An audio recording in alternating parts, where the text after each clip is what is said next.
of the mushers as they come down. Oh, this is a great place to come for pictures. Woo! We're a little in the shadow today. Woo!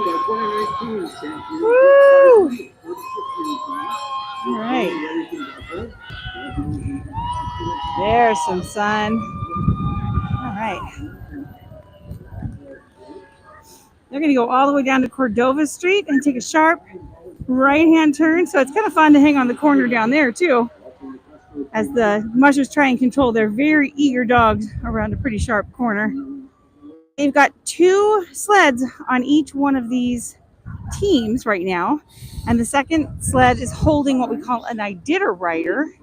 Iditarod is someone who has either won or bid on a place in that basket. It helps raise funds for the purse for the Iditarod, and which is split, of course, among all of the top like 20, I believe, who come into Nome.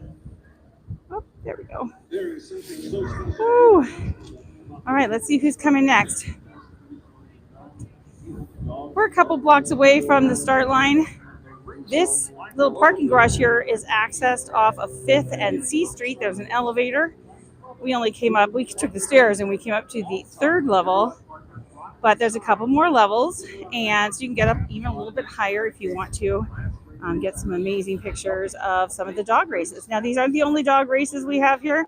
Of course, the Iditarod is a pretty big deal, but last weekend we had the World Open Sprint Dog Mushing Championships as part of the Fur Rendezvous, and that also races right down this street. They do a 26-mile loop through town 3 days in a row, and whoever is fastest over the course of those 3 days, all the times added up together, wins that race. Now, this race, of course, is going to take approximately 8 or 9 days for the winner to come in, and you can follow it at iditarod.com.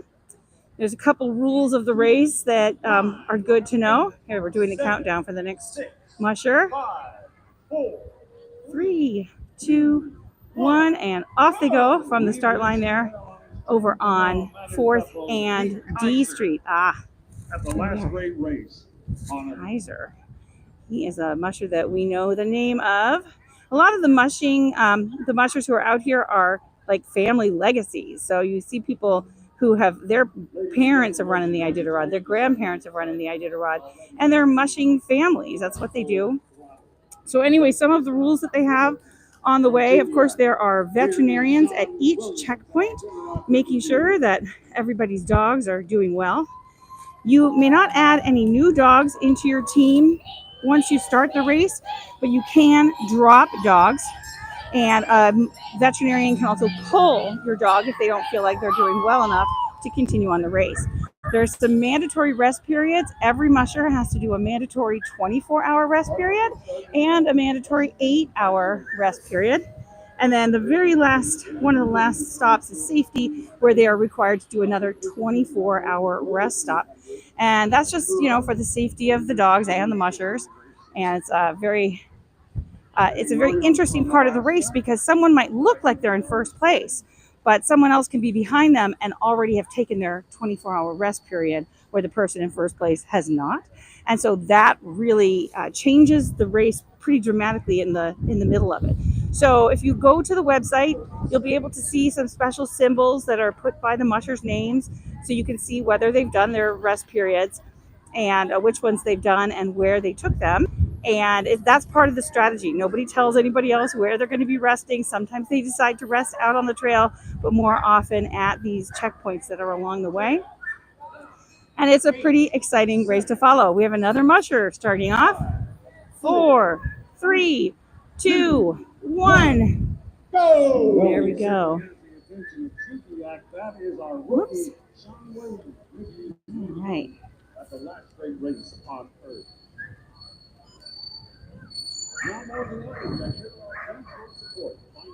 All right, here they come.